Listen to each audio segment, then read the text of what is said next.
Live better and longer with the Fitzness Show, hosted by fitness expert, author, and TV personality Fitz Kohler. She'll tell you why diets are dumb, supplements are snake oil, and the truth about how you can earn a lean, hard, pain-free, and athletic body. Now for our favorite bossy blonde, Fitz Kohler.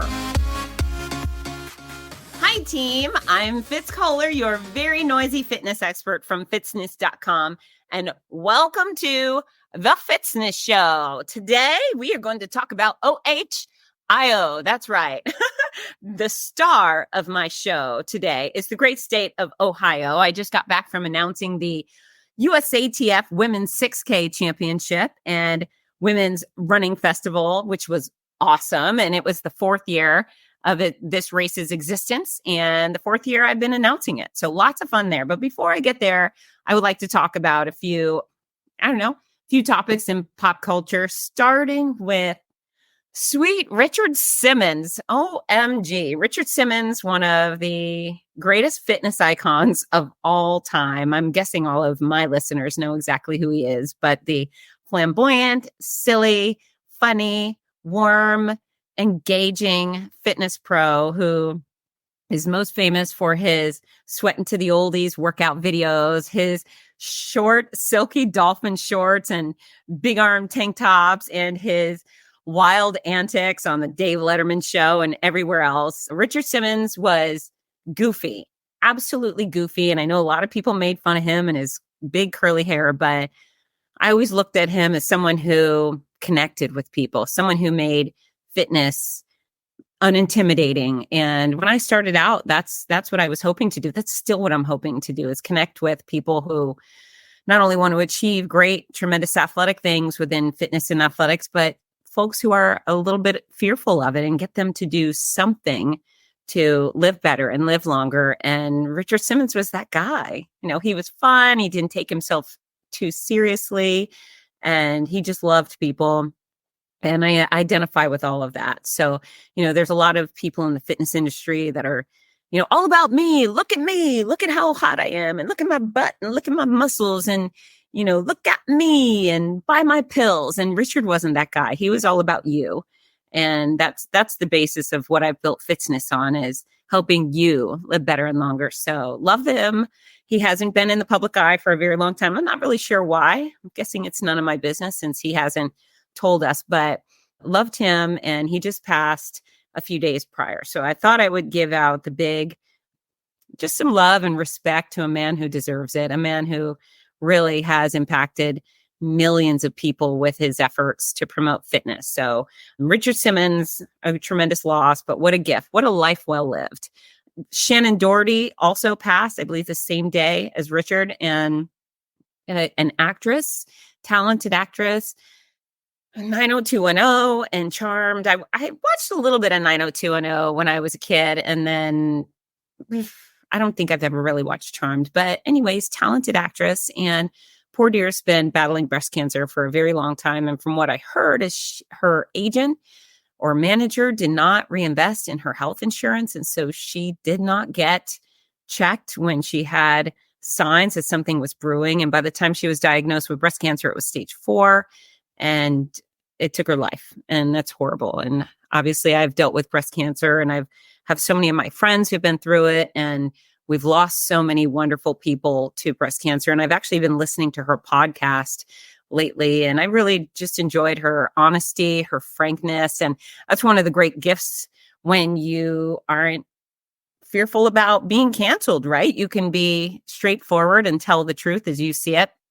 And so it was a real pleasure to get to know her that way. But I'm sad that breast cancer has taken her life. She deserved better. And I know that there's so many people mourning her loss. It makes me sad. It also pisses me off. I'm sick. I'm so sick of losing friends, new friends. I go speak at cancer conferences, and I was at one in March in Vegas, and a couple of gals from that conference who looked so great have passed. And I think, really, they looked so great. And I thought Shannen looked pretty great. And what do I know, right? What do we all know about what's going on behind these closed doors? But it's heartbreaking. And even though breast cancer is 94% curable, or 94% of us are cured, 6% of a disease that affects 1 in 8 women is a lot of women. And so take this opportunity to squeeze your stuff. Anytime you hear Shannen's name, anytime you watch one of her shows or movies, whatever she was in, put your hands inside your shirt and grope yourself. Just have a feel.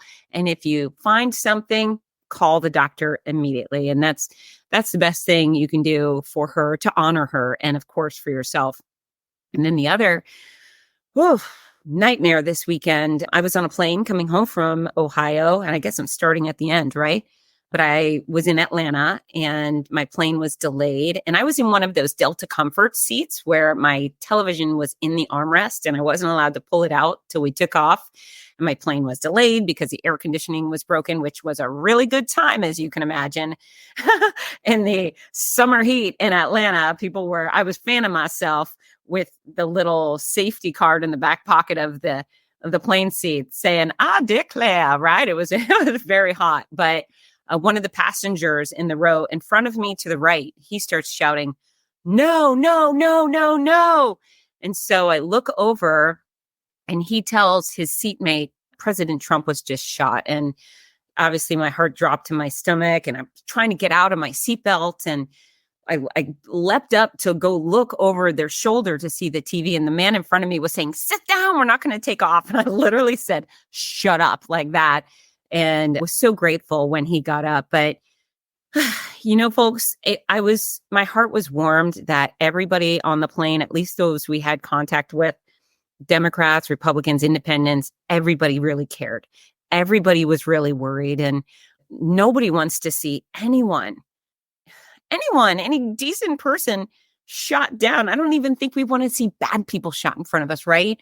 And it was wonderful to see the American spirit right there in that plane where everybody was concerned for his well-being. And it could have been Biden, and it could have been RFK or anyone else in a similar position. It could have been Ron DeSantis or Nancy Pelosi. Nobody wants to see that. And so everybody was sickened to see those bullets fired and the president go down. And everybody was elated to see him pop up with his fist in the air and the blood on his face. Like a badass. I mean, again, I don't care what party he's from. That was royal. That was the fiercest thing I've ever seen personally. But more importantly, it just made me feel good to know that everybody was on the same page, and that type of violence has absolutely no place in our country and on either side in any direction. And it just made me happy because, people are mean and people are jerks and people are politically hostile, but it was awesome to see decency on grand scale where people were really, really rooting for the president. And of course, that poor firefighter who was killed. And we didn't know that at that time, but everybody was just concerned for everybody. And hopefully our country does better, right? Hopefully everybody's a little less hostile and a little more reasonable. And one of the things that I hold dear is number one, I'm as you know, if you've paid any attention, I'm a raging patriot and I hold freedom first. But it really bothers me when people just say, "Oh, that's a politician. They're a dirtbag," or whatever. And to be honest with you, I feel very appreciative when somebody, no matter what their opinion, volunteers to serve. Now, eventually there will be a paycheck come from many of our public servants, but most people run for office, whether it's city or county or state or national, because they really care.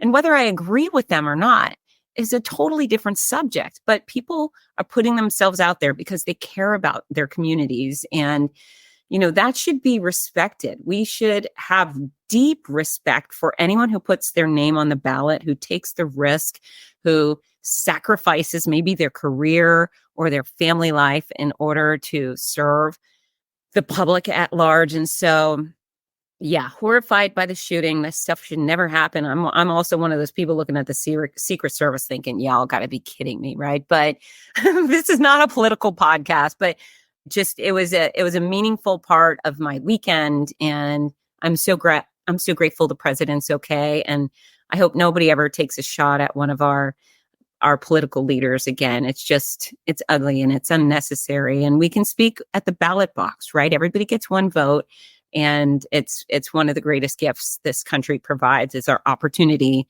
to cast that ballot and have my kids. It's interesting. They're kind of annoyed by the whole politics thing. And they're like, both of these guys are too old. And I say, okay, but you still have to sit down and learn and choose because it's a privilege. And I always took them out to vote with me when they were tiny, babies, toddlers, preschoolers.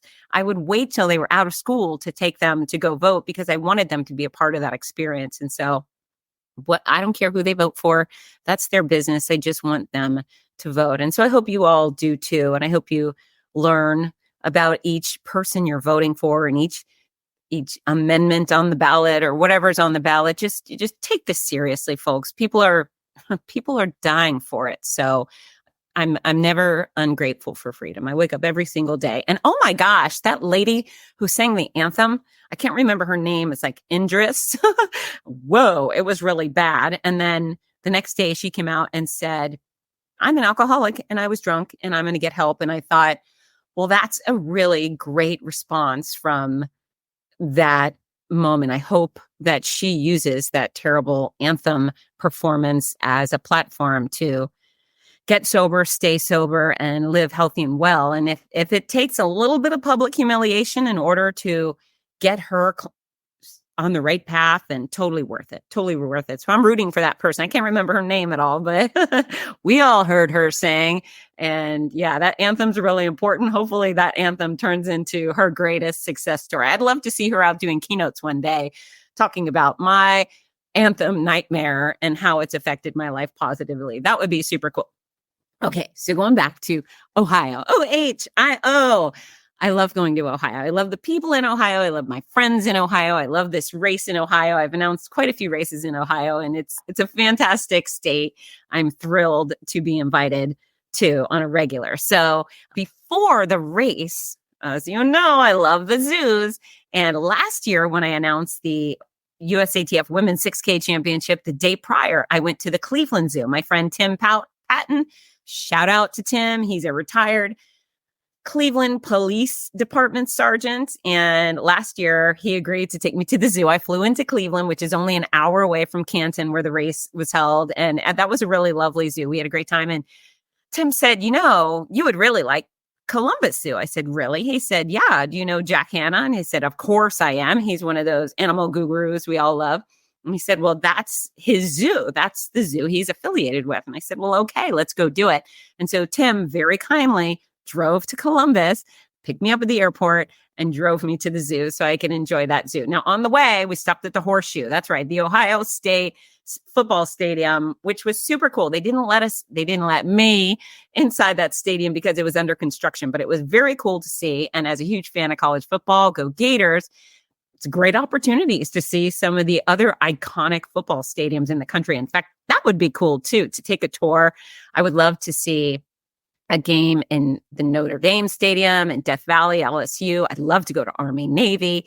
I'd love to go in the Big House, of course, the big rival to Ohio State. But I've driven by the Big House 500 times as I've announced races in Ann Arbor and Detroit, all over Michigan. I keep driving by the Michigan Stadium and I never go in. But yeah, that would be cool. But sidebar, the Horseshoe, super cool. It's got this kind of inverted cathedral thing going on one end. It's stained glass. And I don't know, makes me feel very Catholic again. Like when I was a kid looking up at the stuff. It's beautiful. Absolutely beautiful. Can't wait to get back in there, maybe for a game one day. So stopped by the stadium, then went to the zoo. It was Tim Patton and I and one of my college besties, Chris Wilmot, who's one of the sweetest humans on earth. And I dragged these two gentlemen through the entire Columbus Zoo. It had to be 90 something degrees. And I was very excited to be there. And they were wonderful sports. And it's a fantastic zoo. Now, listen, I kind of rate the zoos because I go to zoos, whether I'm, wherever I'm announcing races. I don't do it every time, but I do it often. I have a simple goal to announce a race in every state. I'd also like to visit a zoo in every state. And because I mostly travel alone, zoos are awesome because it's not weird to be alone at the zoo. You can roam around comfortably. And I'm very comfortable alone anyways. But if you are a person who's worried, like someone who would never go to lunch alone, going to the zoo alone is totally cool. So I can be alone and I can be active. I like to be up and active. I like to be outside. And of course, I love animals. And so zoos suit me fine. And my criteria to be if you want to be a 5-star zoo, you have to have at least a polar bear or a grizzly bear or a cassowary. Those are the animals that float my boat, that make me go, "Ooh, yeah, this is a big deal zoo." And so Columbus has a polar bear. I think they have 2. I could only see one. It was very hot, so those poor animals weren't very active. But the polar bear, super pretty, super cuddly, and of course they sleep right up against the window. And I just want to leap through the window and just plop on top of them and snuggle and smooch their little faces. And I know they would love that. If they would just let me through the window, I know that the bears would love cuddling with me back. But the polar bears are great. They did not have grizzly bears, but they had massive brown bears that were grizzly-esque, and that was equal. So I gave them all the points for having those 2 monster brown bears. And again, they definitely would have liked to cuddle. And then they had a whole bunch of cheetahs. And this is the thing. They had a cheetah run. I don't know if you know what a cheetah run is, but the cheetah run is really cool. So they have the exhibit there. I think there's 4 or 5 cheetahs there. And interestingly enough, they are very tall. They're much taller than I would have anticipated and very slender. They look like they're undernourished, but that's just how they are, and built for speed, kind of like some of our fastest runners, right? Some of them are so lanky, you think, yeesh, but just like a cheetah. So anyhow, they have the cheetah run, which is this ginormous field. And at 1 p.m., there's the cheetah run, and everybody kind of lines up to watch. And this handler comes out with a cheetah like it's her dog. She's got little treats in her hand, and the cheetah's just prancing along next to her. And she's telling us all about the cheetah and how the cheetah is so fast, and it could go 0 to 60 in 3 seconds, and blah, blah, blah, cheetah information, which was very cool. And then at some point, someone puts this giant chunk of red meat on the rope and then lets it fly. So the meat goes flying across the field, and the cheetah just takes off after it. And that's where we get to see, the cheetah doing its thing. And I had my camera out, my phone, so I could record it, and my hand couldn't move as fast as the cheetah. I could only catch maybe 30% of what I was trying to, because the cheetah moved so darn fast. It was very impressive and very fun, and certainly something that gave that Columbus Zoo an extra star, right? So they get a star for the polar bear and the brown bears, and then this cheetah run, which was awesome. And they had some more animal shows that we did not stick around for, but the cheetah show was pretty darn cool. I do love a cassowary. If you're not familiar with that, it's the world's most lethal bird. Look it up. It's awesome. It's part ostrich, part dinosaur, and freaking fantastic. I love me a cassowary, but they didn't have that. But they had manatees, and they had a whole aquarium, and they had great reptiles, including monitors, which I truly love. And of course, there were lions. They had this beautiful lioness up against the window on this rock, and I got right up to her face. And I think the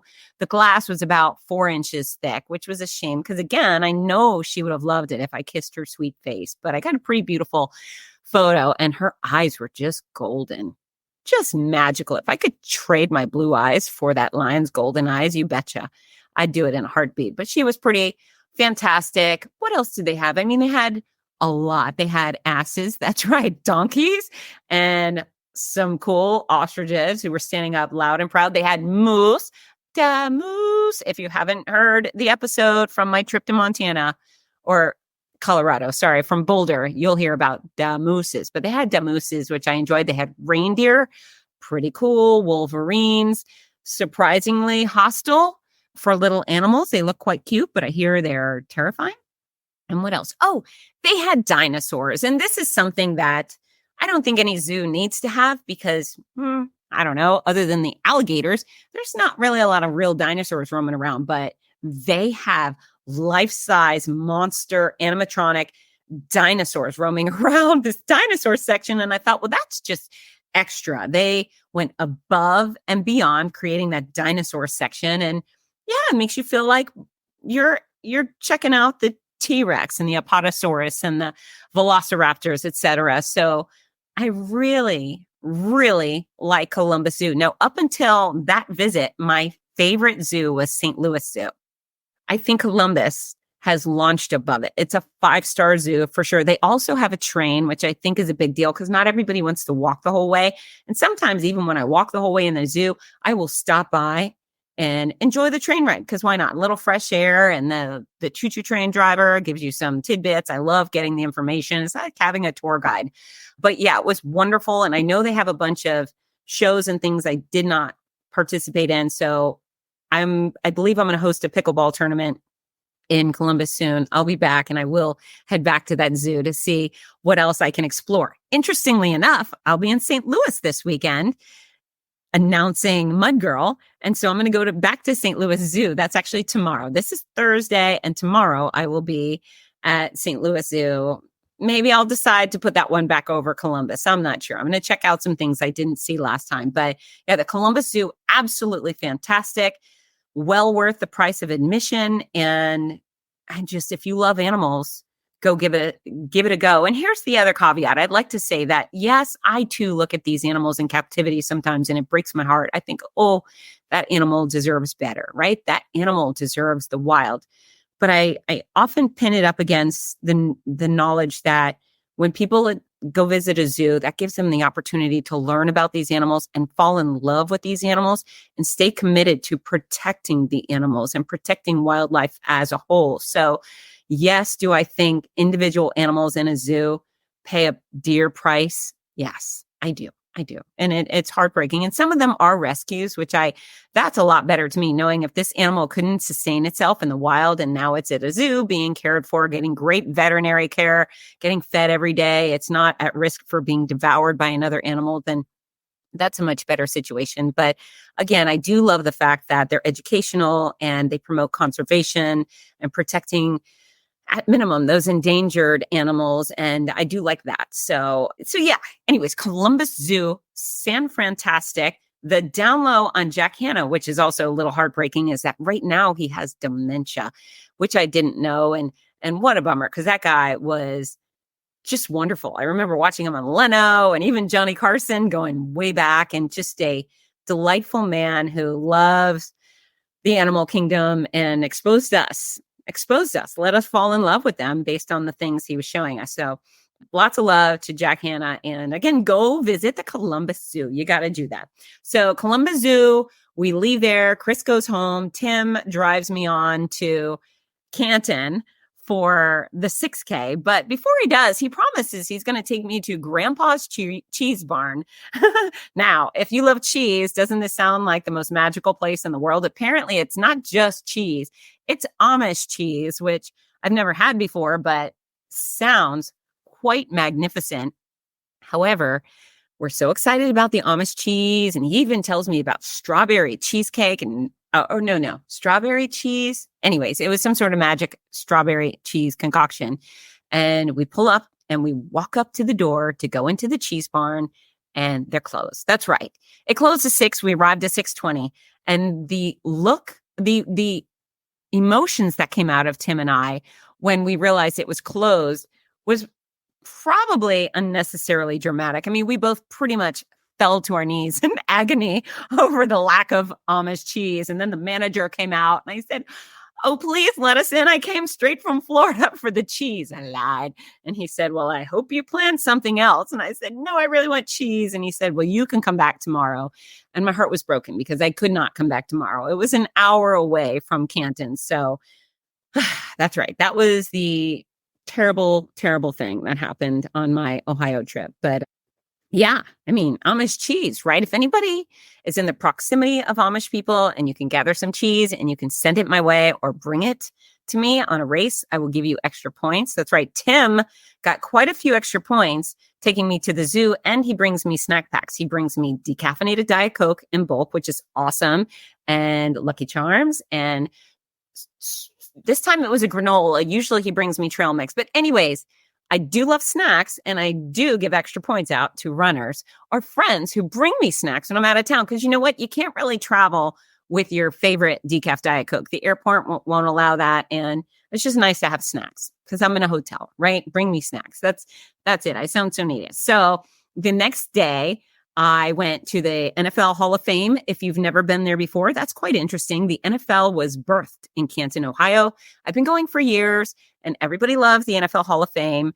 Or it's the Pro Football Hall of Fame, I should call it, in Canton. Haven't gone there yet, but my dear friend Babs, you know Babs from Boston, she came into town to run that weekend, and we went to the Hall of Fame together. Now, what I can tell you, it's a big, fancy, fabulous museum dedicated to all things professional football. If you love pro football in any way, shape, or form, you will enjoy this museum. It was kind of pricey. It was $45 to get into the museum. Holy smokes, that's a lot. However, we had a good time, and I think it was well worth it. And our takeaway was probably different. If you're a football statistician, you might do the NFL Hall of Fame, but Babs and I went in and I think we enjoyed most. They had a lot of football fashion. You could see the outfits that they wore, the uniforms that they wore back in the day, their logos. They had a bunch of interesting team names. I'm trying to think of some of the weirdest ones. They're not sitting on the top of my head, but there were some pretty lame names of football teams. I thought, well, that doesn't sound menacing at all. Why would you want to be that thing? But yeah, they chose weird names. And of course, there were tigers and bears and things like that. But yeah, some of the names long ago were not very impressive. I'm sure there's some of the modern day names aren't very impressive either. Anyways, we looked at a lot of football fashion. Some of the old headgear was very strange. They had one that looked kind of like a headset, like your teenager wears, the noise canceling headphones. It looked like it was brown. And then it had this nose guard, which, amen, I think that's a good idea to protect your face, but it kind of looked like a cup. So it was like a wiener face guard. It was it was interesting, and we liked that. We liked all the football fashion, all the jackets, the Dolphins 17 and 0 jacket. They had a bunch of trench coats, a bunch of different things. Then they had this gown, and we thought, why a gown? Kind of out of place, but it's Carrie Underwood's gown, and she sings about the NFL, so that was kind of cute that they put that in there.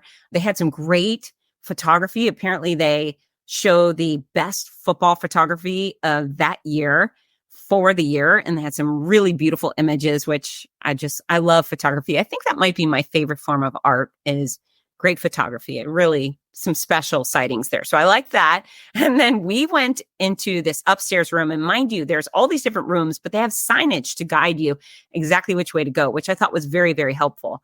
But we turned the corner at one point, and it was very alarming because there's all these heads. That's right. There's hundreds and hundreds of heads on the second floor.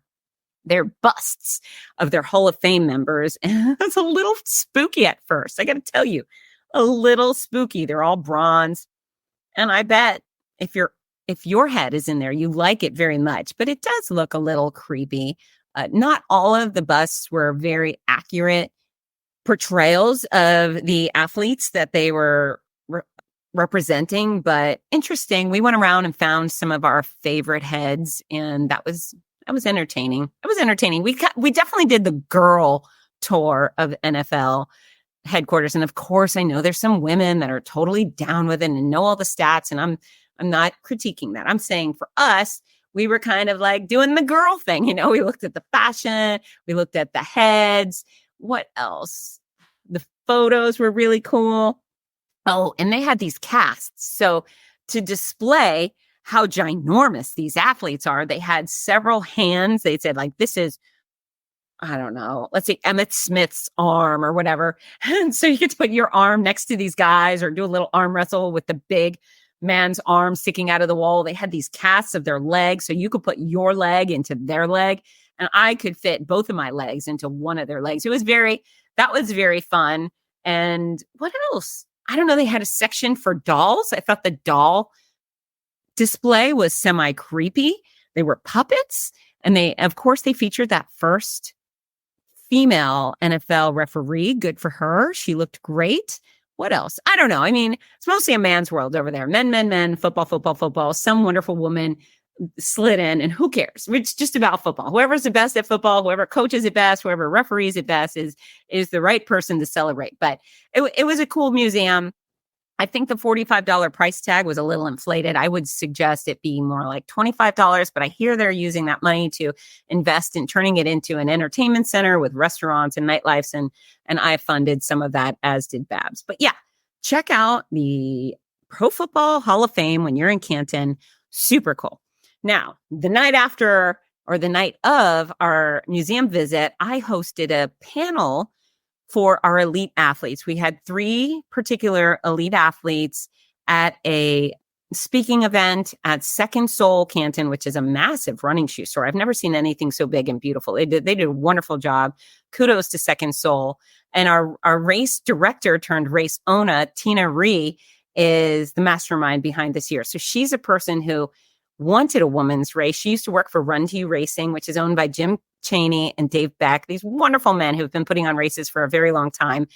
Tina was their employee. She wanted to put on a women's event. She secured the USATF 6K championship for her event. And she's been at the helm for a while, but this year she took it over as owner, which is just really wonderful. I'm so happy for her. She's a talented track and cross field athlete, accomplished there, and then an accomplished track and cross country coach for Malone University. And now she's retired from that work and gone into full-time race promotion. And she just hit it out of the park this year. I was so happy for her. And this panel discussion was a new thing. So I was the host, and we had Stephanie Bruce, who's about 40, Emily Durgin, who's in her early 30s, and McKenna Collins Curtis, who is in her 20s. We had a room packed with audience members, and it was great. I mean, gee whiz, the conversation was delightful. I came armed with, I think, some quality questions, and it was very interesting to hear each of these women speak from their point of view, from their stage in life, and how supportive they were of each other. I tell you, I've been announcing this race for quite a few years, and I normally go to the race in a bus full of these athletes. And it's just like a big old slumber party. Yes, they're fierce competitors, and they are hell-bent on winning when they line up at the start line, but there's no reason for them to be unfriendly. They're just adorable and cute and fun and funny. And some of them are a little nervous, and some of them are a little more outspoken, but it was great. It was just... It was a wonderful conversation, and I was grateful to be a part of it. And I was really interested in their answers. And, sometimes I host some things, and some of the people I'm talking to are not so interesting. And I got to pull teeth to keep it going along. But this thing hummed along at a great pace. And Stephanie Bruce, Emily Durgin, and McKenna Curtis Collins, fine athletes, very accomplished, and people you should follow on Instagram for sure. I loved being a part of that. And I think we should do that panel again next year. The morning's event, the actual 6K itself, fan-freaking-tastic. I mean, watching our elites go off, and we send them off first. At 8 a.m., the elites take off. There's close to 30 of them. And then 5 minutes later at 8:05, the pack, the community runners take off. And, it's funny. I'm a pretty small woman. I'm 5'5", but I'm lean. These women are even more compact than I am and so powerful. When that gun goes off, they go pow, flying. It's awesome to watch them go. I love the back of the pack for reals as my favorite, but it's really exciting to dabble in the actual speedsters for, many of my races, right? But they're great, and it was special and fun. And then the pack was just in such great spirits, and it was wonderful kicking them off, as are all of my races. And really, while I announced so many women-themed races, this is the only one that's exclusively for women. If you're a boy, sorry, can't do it. It's only women of all ages, young girls and so forth. And it's nice. It's nice too. Why not? So the fun/funny part of our trip is the trip between the start line and the finish line. It's not a round trip race. I have to leave the start line, drive to the finish line. And over the years, my journey to the finish line has been fairly chaotic. 2 years ago, I was fearful of my life. I'm not going to say who was driving me, but he was driving bonkers and blowing stop signs. And I thought, this is not worth dying over. Slow down. But he got me to point B safely, and I was very grateful for that. Last year, Tina, the race director, was supposed to drive me to the finish line, and I finished yelling go, and the athletes take off, and I'm looking around, and Tina was wearing a hot pink jacket, and I thought, surely she's easy to find, but nope, no Tina. So I'm standing there thinking, holy smokes, how do I get to the finish line?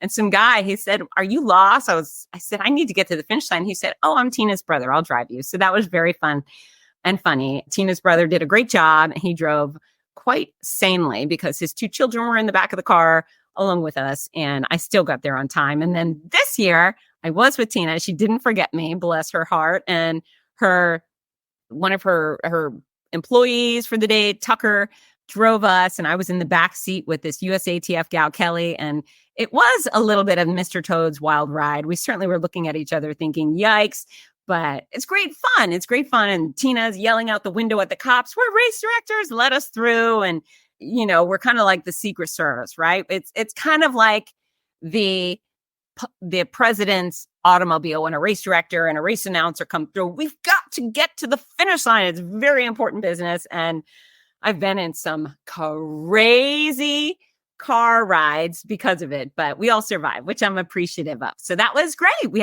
had the awards ceremony after, and lots of prizes were given out, and just a fantastic afternoon. Okay, so when I left Ohio, the adventure continued, and instead of going home to Gainesville, I decided to go see my mom. Because you got to go see your mom sometimes, right? She's in Fort Lauderdale, and I miss her. And I love her. She's a very good mom. But before I got to my mom's house, I stopped at my brother's bar. If you are ever in South Florida, you have got to hit up the Fitz. It is a beautiful bar and lounge. It is so trendy and fun, and the drinks are great, and the atmosphere is just always so fun. They have all sorts of video boards with music videos playing or sporting events. They always have a DJ or a live band. Sometimes they have comedians, but it's awesome. And I'm so proud of my brother. He's been in so many interesting careers. He was a sheriff's deputy for Broward County many years ago, and then he went into business, and he did very well in business, and he built a business, and he sold a business, and then he took on the bar business because he travels. He gets in the car, and he's traveled to every state that you can travel to by car. And he always wears I guess he wears a silly hat. But anyways, he likes to stop into local bars in local areas and meet the local people. And he decided to create one of his own in Fort Lauderdale. So it's smashing. And I think you'll love it. And one of the highlights for me are the bathrooms, which have the most fun decor on planet Earth. So the Fitz, got to go there. And then I go to my mom's. You probably shouldn't go to see my mom unless you grew up with me and you know my mom, then you can stop by and say hi to my mom. But we took my mom to the casino because that's what she likes to do. That's right. We went and played the penny slots, which aren't really penny slots. They're about 38 cents per play if you're on the low side. It's very weird that a penny slot machine could cost you 40 cents per effort, but she likes to do that. We go and throw $40 into the casino and see where we land, right? It's a limited amount of money. We're never at risk of losing our house or anything like that, but it's fun to have fun with her. And it's exciting and low key at the same time. And we go to the casinos where there's no cigarettes, which means a lot. I mean, on occasion, there's smoke-free portions of the casinos, but usually you have to walk through a whole bunch of cigarette smoky sections to get to the smoke-free. So anyways, fun time with the mom. But this is what you need to know is that Fitz Kohler had a confusing episode starting in Ohio. So when Babs and I went to the Hall of Fame, we went out and I bought this little bag of cheddar popcorn.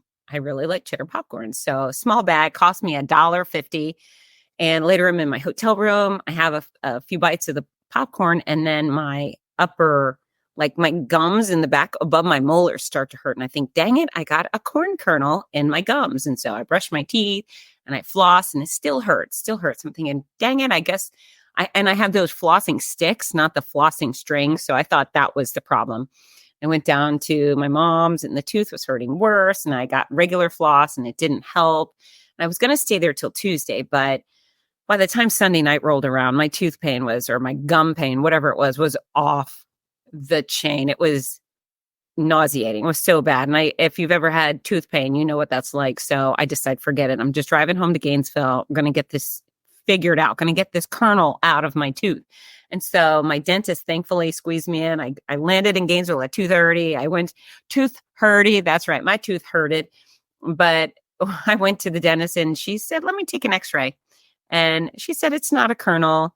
That was a coincidence. And really, what a weird coincidence. But apparently I have an infection under my tooth or something around the root or something like that. So Oh, it hurts so bad. But she put me on antibiotics and then sent me to an endodontist. And so now they have to do some sort of endodontistry on my face. But not only did it hurt, but the right side of my face is swelled up. So I look like a chipmunk on the right side and the left side looks normal. And you know what? It's all child's play compared to cancer, right? So I look kind of stupid and that's just fine by me. The swelling has resolved significantly, but oh my gosh, I look like a weirdo. And I'm okay with that. I'm glad that it's gone down because I have to fly out tomorrow morning for St. Louis and then I will be on a stage on Saturday. And I've spent too many hours on stages looking like a weirdo with my bald head or my, whatever, all the things that were going wrong with me. I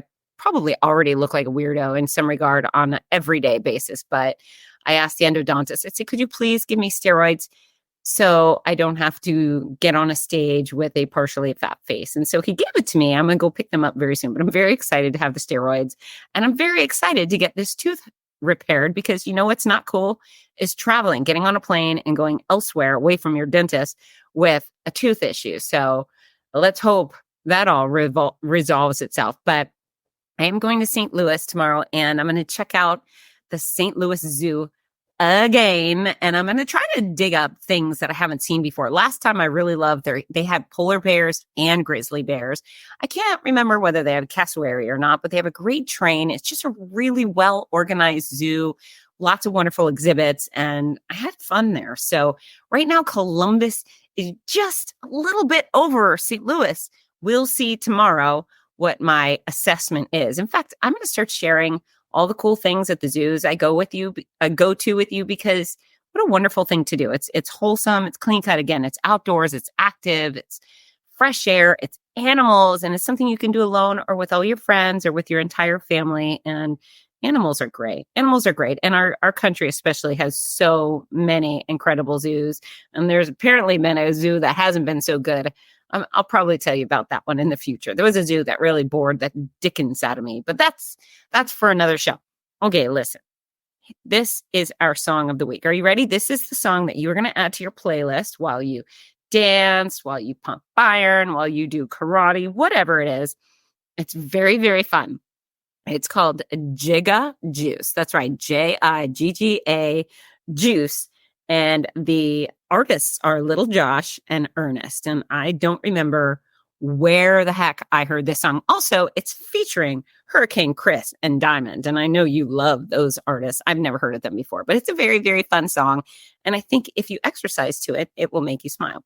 So yeah, Jigga Juice by Little Josh and Ernest. Put it on your playlist. If you haven't done so already, leave a review. I think you have to be using the app to leave a review, but leave a review.